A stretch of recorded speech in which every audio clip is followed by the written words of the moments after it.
Joining us on that Go Talk hotline from the United Center, it's the one and only Will Gottlieb. He's the GOAT. He's perfectly qualified. Follow him for his Bulls reporting. Will_Gottlieb. Read his stuff, allchgo.com.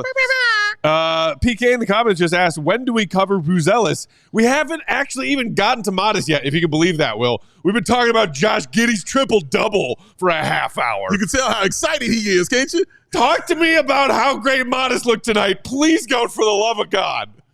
Wait, I'm sorry. Before we talk about that, I saw Dave like 2 hours ago, and in the time between then and now, he's acquired a pinky ring. What's going on here, Dave? You better know it. Hey, Will, this is not just a pinky ring. This is the 1993 three-peat Bulls championship ring, sir. I walked over here. It was just sitting here waiting for me. Shout out Will Purdue. This ain't coming off until the end of the show when Will is going to have to take this back. I'm so happy for you right now. Will, the power that is flowing. How much power you feel you have. Oh, God. It's out of control right now. And it looks great on you. It does. Thank you very much, Go. Appreciate you, sir. What was the question again? I got distracted by all the sparkles and diamonds. I said, give me your takes, and did you all get a chance to talk to him after the game? If so, what did he say about the breakout career night from the Rook, Matas Buzelis, career high 20 points?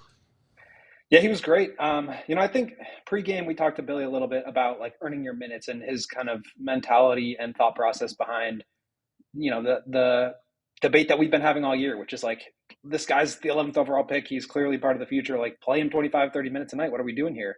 And Billy just simply does not believe in that. He really feels like you have to earn that. You have to be accountable for the minutes that you do have. And, we talked about this during the Celtics game. There was a play where he got stuck on a screen and Tatum just hit a wide open three, and it was a close game, and that kind of extended the lead, and Billy took him out after that. And I feel like those are the kind of moments where, it's different. Billy said this too. It's different guarding, Jalen Wilson or, whoever else was on the Nets, and I don't even know because it was a G League team, compared to Jason Tatum and Jaylen Brown. That's a big difference. And so for him to bounce back from that game, obviously not the greatest competition in the world that he's going to play against tonight, but you have to appreciate the way that he got himself back into the game, was super aggressive, obviously was making his shots, but even beside that, I think his defense really stood out. He had a couple of nice blocks. He was rebounding it well. He was moving his feet. There was a play that Billy described later in the game where he had a block on Dariq Whitehead, where he really closed out, and it was like a hard closeout that prevented him from shooting, but he gave him enough space to, force him into attacking off the dribble. But he stayed with him, he contained, and he got a block on the drive. So I think those are the kind of things that get you excited about Matas' potential, like that length, that athleticism, the ability to impact the game in multiple different ways. I think you started to see some of that tonight, and obviously, hitting your threes doesn't hurt. So I think it's going to be a process. Matas knows that. Billy has talked about it many times, but every time we hear from Matas, it's always about, yeah, I think I played well tonight, but like I just got to keep getting better, got to keep progressing, and as I get more comfortable, as I get more minutes, that's exactly what's going to happen. Will, let me talk to you about somebody we haven't touched on yet, and that's Josh Giddey. Josh Giddey dropped the triple-double tonight, the 20 points, the 13 rebounds, 11 assists. Wait till you see Matt's face. That was the best. It was so worth it. Oh, the ring! Just wanted to know your feelings on this game tonight. We know he dropped the triple-double, but clearly playing against an inferior opponent. Is that what you kind of more attribute it to? Or is it, hey, Josh Giddey, this is kind of the game that he has and we should be expecting going forward? Maybe a little bit of both. I mean, certainly, like, this is not the Celtics that they played last game. So that helps and allows him to be on the floor. Obviously, you're up 25 for the whole second half. That allows you to not, like, be benched for defensive purposes. So that's what allows him, I think, to be able to impact the game, right? When there's no concern about, like, are our teams just not going to guard you and now we're playing 4 and 5, or are we going to be picking on you every single time and now we can't have you on the court anymore? And so I think this has really always been the question about Giddey. There's no doubt that he is an incredibly skilled and talented player. He's an incredible passer, moves the ball up the court in transition.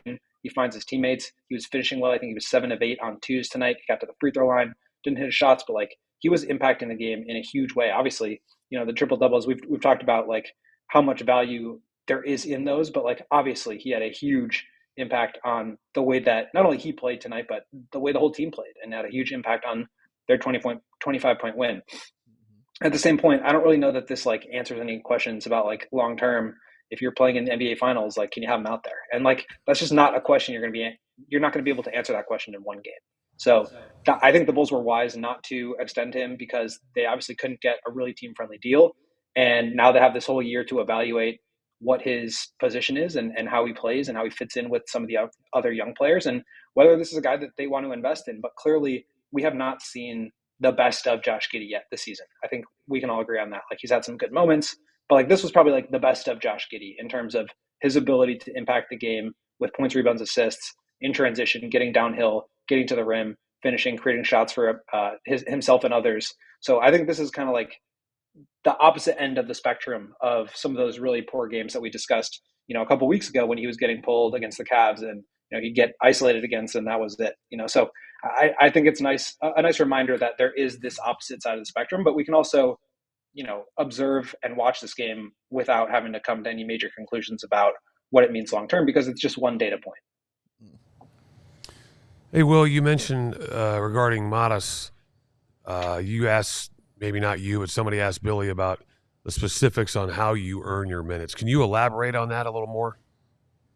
Yeah, I mean, he mentioned a couple of times, both in today's press conference before the game and also just throughout the course of training camp and early on in the season about understanding how to, come back from adversity. And I think he brought up the Celtics game where he got 5 minutes in and that was it. So he didn't get to play again. And like, how do you bounce back from that? Are you able to do that without, making us think about minutes or what your role is? And that's something that Josh Giddey also pointed out about, why he's impressed with the way that Matas has handled things. But I think it's also just like getting yourself into a weightlifting routine, making sure that you're on the right diet, that you're not, double fisting chicken parms before games, making sure that, your approach and your process for watching game tape and coming in for shoot around and all that stuff. Like, there's so many, I feel like a lot of people who are more casual fans of the NBA or just, diehard fans of the NBA just don't know how much time and how much energy and how much of the day these guys are working.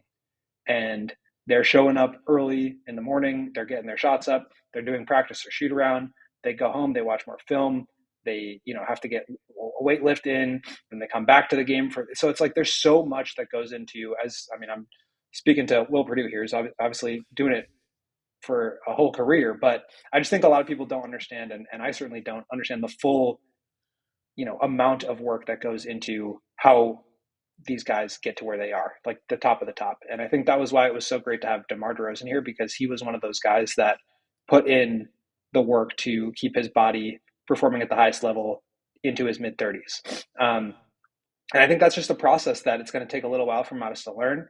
And then on top of that, what I said before about Billy just not really believing in this concept of like, he mentioned the term free candy today. Like, he's not going to just give these guys free candy and let them play 25 minutes. Like, they have to be productive in their minutes. They have to be accountable for their minutes, and they have to earn those minutes. They can't just give them to them. So it's a balance of like making sure that you get on the floor because you need to be on the floor to develop, but also putting in all the work behind the scenes, doing everything that you need to do on a daily basis, and then performing obviously in the game in order to continue to earn and gain more minutes.